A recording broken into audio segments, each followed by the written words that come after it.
Get ready with a gay woman who is juicy, glowy, sexy, moisturized, doing what needs to be done, hydrated and unbothered. So let's get into the outfit. This compression sheer top from GRWM. My denim pants is from COS. We love COS over here. I have been deciding on two shoes. Both of them are Prada. So I'm deciding on this Prada monoliths, this Prada vintage Chelsea boots. I've had this for years and I've not worn this forever, so I'm going to go with this. I don't think they make them like this anymore. Really love it. This wristband, these three bracelets, these rings, I got these two today, and this necklace. I have to get Ada to wear this for me because I cannot wear this and she's going to take them off when we finish tonight as well.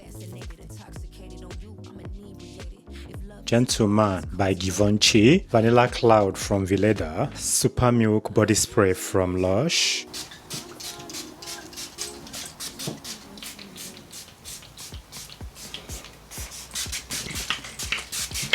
this vintage leather waistcoat I picked up from Paris, this tote bag from Longchamp.